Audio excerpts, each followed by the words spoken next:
Hello everyone and welcome back to the channel.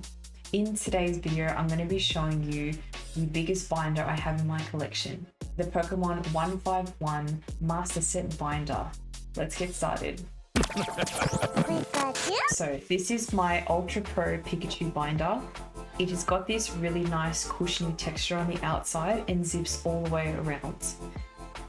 So I love these binders a lot because they are 4x3, they have lots of pages and they just fit everything perfectly. So this set I opened about 225 packs. I've also traded any doubles, and I've also gone to pop-up events to get singles, which really helped a lot. So overall the cost of this binder is about 1.4k USD. And most of the hits were from ETBs.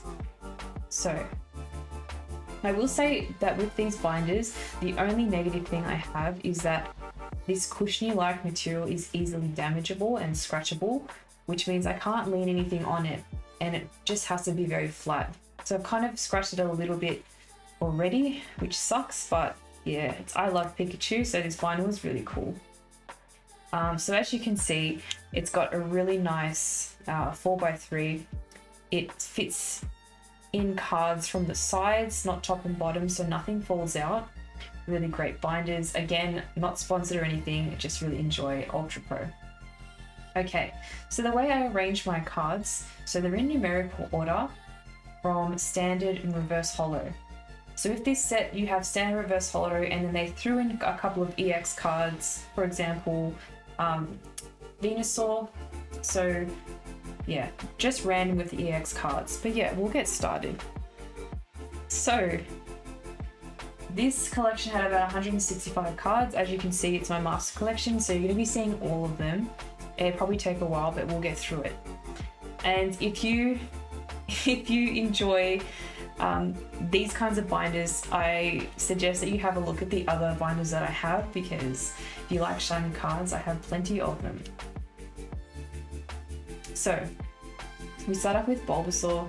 So I put standard reverse holo for all the cards. So he has his Venusaur EX.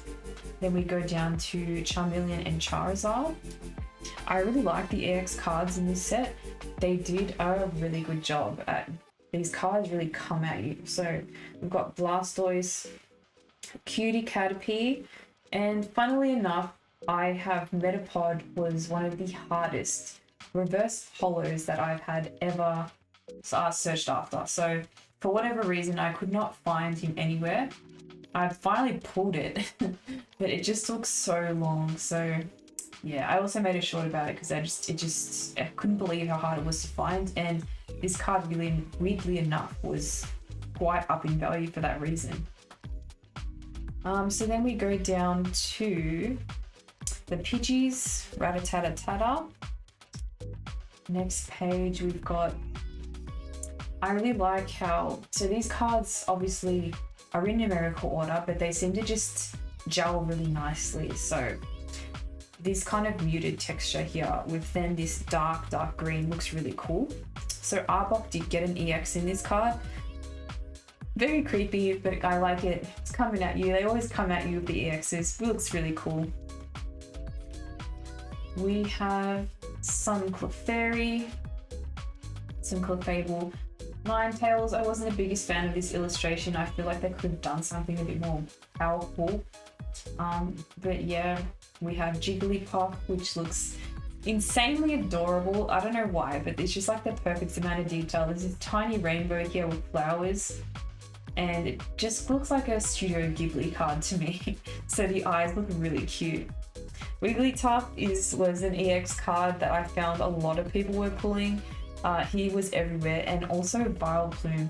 Now, is it just me, or I got Vileplume every last card of my pack for 151? He was always there, so that was kind of funny.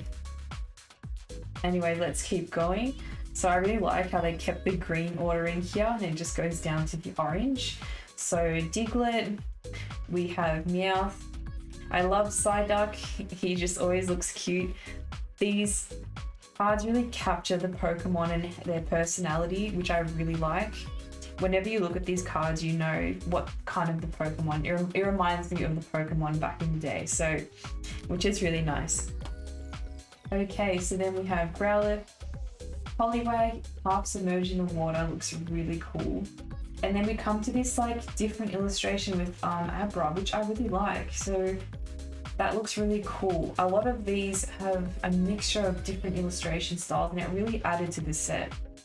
Then you have Alakazam with his spoon coming at ya. We then go down to Bellsprout. I feel I could have put a more detail in this card, but that's okay. That is absolutely okay because it still looks adorable. Captured the eyes perfectly in my opinion. Okay, so let's keep going. I have to say, Ponyta was a really great card. I like kind of like the green and fire in that card. It just looks perfect together. Also, Slowpoke, he's adorable. They captured that personality in that card really well. He looks so good laying on his back. Then we come to this page. So again, can you see how the cards just really flow with this color palette? I really like how they did that. So obviously they would have known we were going to put them in order, so I like that a lot. Seal looks so cute. And then we have our Ghastly Haunted Gengar cards.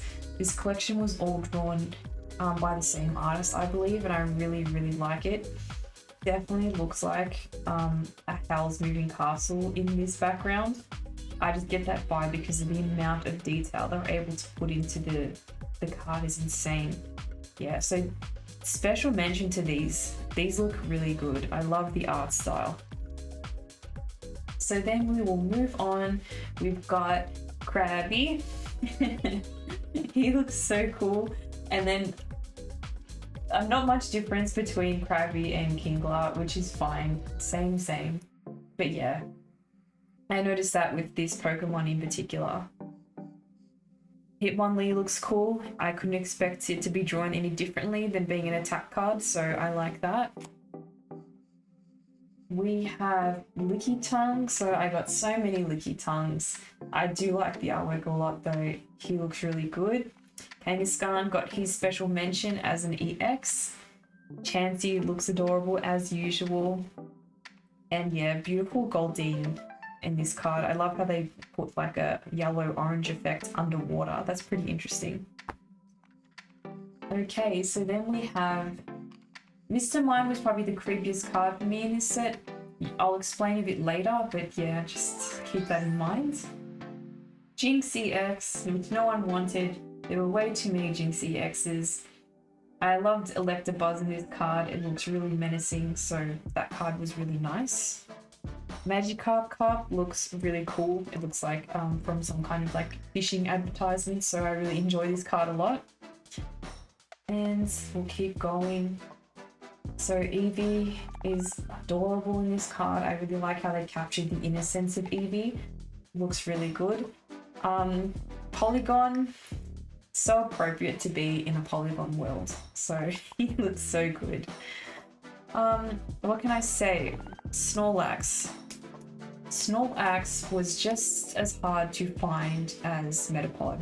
I had to buy Snorlax. I could not find the reverse holo to save my life, so that was definitely something that I remembered for this set. Zapdos EX, so everyone knows that he got his time, and also some packs to open for him that we'll get to.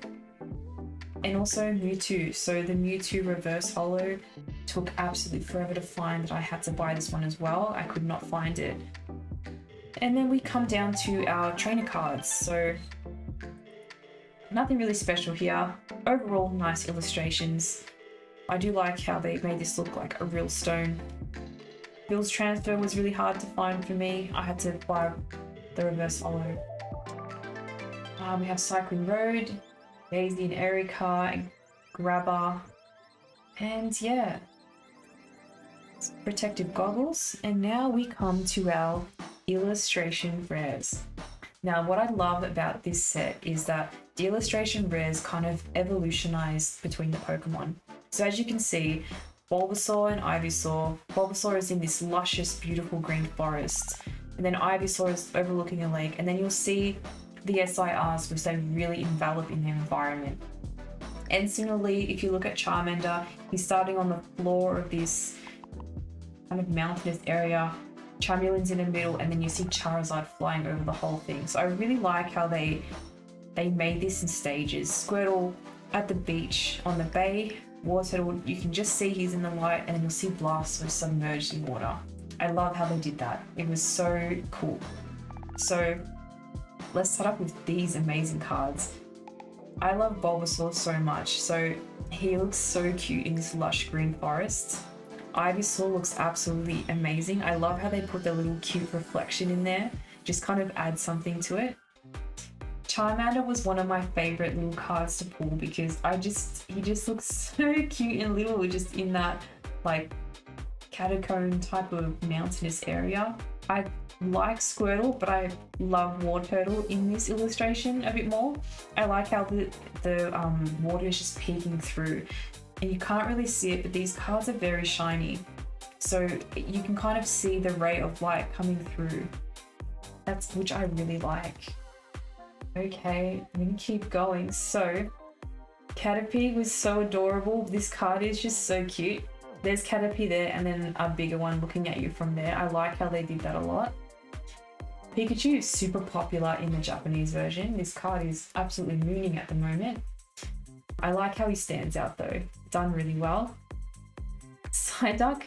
I really like Psyduck in this collection. I feel like he's just gonna fall down the stairs, so I actually really like this card so much. It just reminds me that something's gonna happen to him. Poliwhirl looks so cool. He looks sick. It looks like, just reminds me of just the city, the lights reflecting off it on a rainy day. So I get that from this card. It just looks so awesome. And the creepy card from the set, so Mr. Mime, this reminds me of like a horror movie scene. It's very like dimmed lighting. I've got shadows everywhere. Something is going on here, guys. I don't know what it is. Dragonair is an absolutely stunning card as well.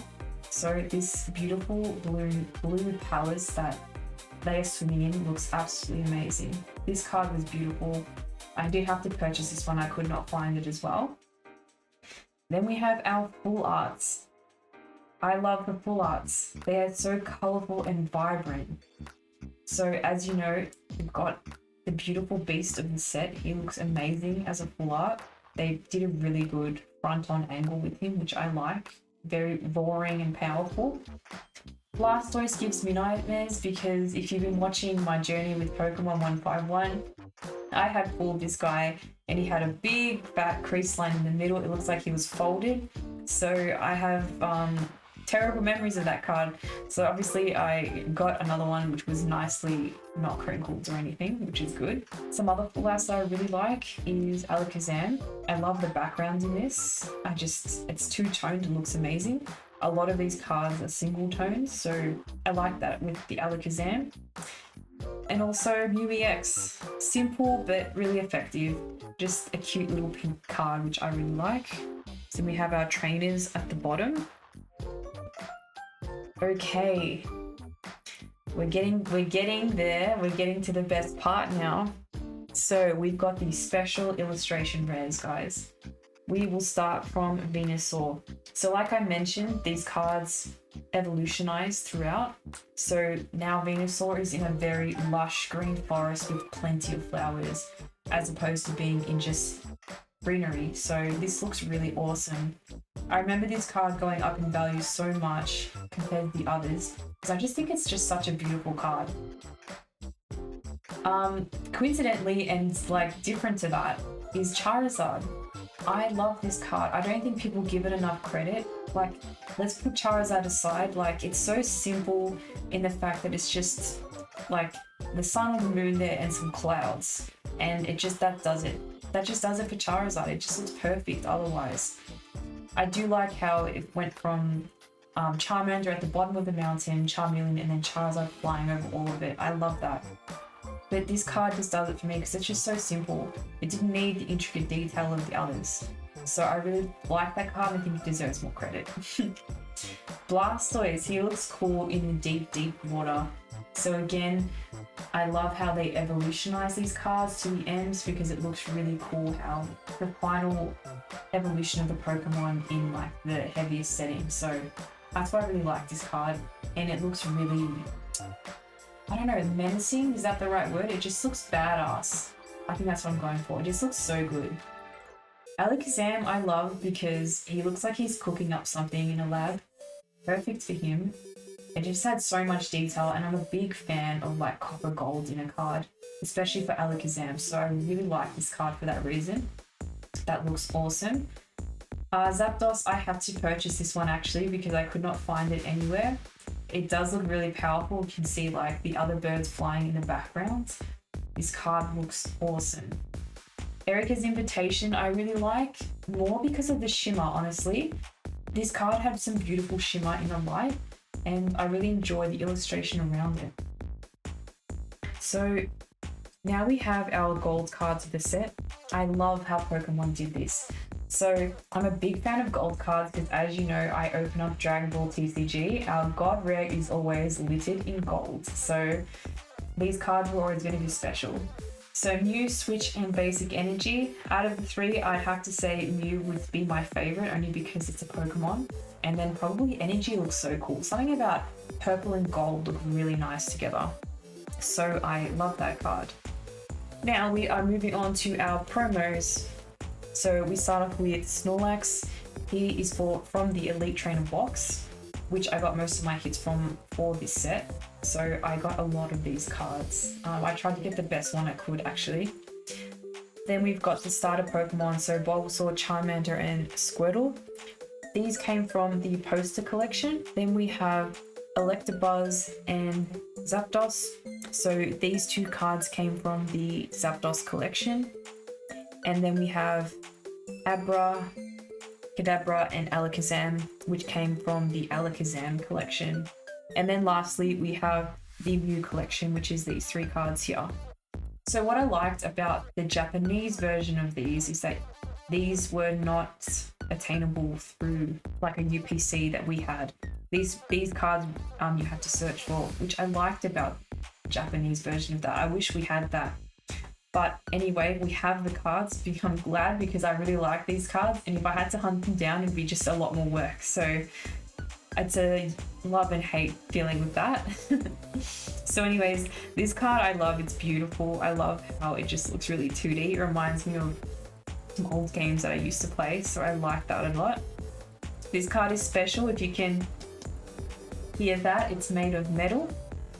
I would have loved to get these graded, but I've heard that grading metal cards can be very difficult to get a decent grade, so I'm just gonna leave that in my binder. And then we've got Mew too, which he looks really cool looking over the city. Okay, so next up we have our energies, which would not be complete without them. So we have all the energies of the set. If you've been opening 151, you realize that there is something about the swirls that everyone mentions. So with these, I tried to get as many swirls as possible. And yeah, so I think they have like 3 to 4, I think 5 was the maximum I could find of swirls. Luckily, because I opened so many, I was able to choose the best ones. So they are our energies. I like how the swirls were a thing. So then we skip 1, 2, and 3, and we move on to our tokens. So these tokens are from the mini tins, excluding the new one that was from the UPC. I love that token though, it's just adorable. These were all from the mini tins. So the way I kept them in my folder without moving or slipping, so they're penny sleeved, and the tokens sit in there quite nicely, and then as you can see, they are not going anywhere, which is good because they don't move around as much when they're in the binder. With the tip for you guys, if you have tokens lying around. Okay, so now we'll move on to all the paperwork that came associated. So firstly, we have our giant Zapdos EX card. So he came from the Zapdos collection. This card is just really cool. It's just like, I don't know, big cards, so cool. And then we have our ETB Player's Guide. So this comes with, like I said, all the Pokemon and the way you can lay out your binder as well. So there is our Player's Guide. We've got our poster from the poster collection. So I'm not going to open this, but there is a video of the entire thing. It basically has all the Pokemon in the order, and then the back has the Pokemon in a snapshot. So that was pretty cool. Yeah, if you want to check that out, I've got a video of me opening the poster collection. And now the reason this binder took forever to come out is because of these amazing promos. So I'm going to get started with, we have Snorlax and Squirtle. So these two cards come from the Pokemon Center. If you can see right here, there's a Pokemon Center stamp right there. So I definitely wanted these in my collection because I just find them really cool. Secondly, I have gotten the Charmander. He's got the GameStop stamp right there. And then we have the Bulbasaur Scarlet 151. This was from Best Buy. So the reason the binder took so long was because Squirtle, Charmander, and Bulbasaur I bought from one seller on eBay. Unfortunately, that seller did not deliver on the goods and I had to dispute my case. As you know, with eBay, it can be quite a lengthy process of back and forth between you and the seller. I did get reimbursed, and then I had repurchased these from a different seller who had, as you can see, delivered. So I'm happy about that. Good news is that I ended up paying less initially because during the hype, I paid a little bit more for these promos, and then after not receiving the goods, I'd purchased these at a lower price. So that was really great. I'm just going to move these because I'll show you the last part of the binder. So I have here the inserts for the mini tins. So each one of these, as you can see, was a part of the mini tins. I've just taped them together and they've got the information on the back about the Pokemon. So these are really cool. I like how they made like a puzzle type thing. They're from the mini tins, so that was really nice. And that is pretty much it. So that's all. My master set has everything, including these really cool promos that took absolutely forever to get here. So yeah, I'll show you how the binder zips up. So just like that and all the way. Thanks so much for watching, guys. I'm sorry that I haven't been opening too much Pokemon. The last Pokemon that I opened was Paradox Rift and I got the Roaring Moon and Groudon. So I figured I got the two best cards of this set. I wasn't going to open anymore because I just figured it'd kind of be a waste of money for me. Those were the cards that I initially wanted. That was First Box Magic, which is something I am familiar with. So stay tuned. I hope to open some Paldean Fates. I'm really excited about that. I want to get some shiny Pokemon. I hope you guys look forward to that. So thanks so much for watching, guys. If you're new to the channel and you enjoy Pokemon card opening content, please like, subscribe, have your notification bell on, and you won't miss anything. Otherwise, happy hunting.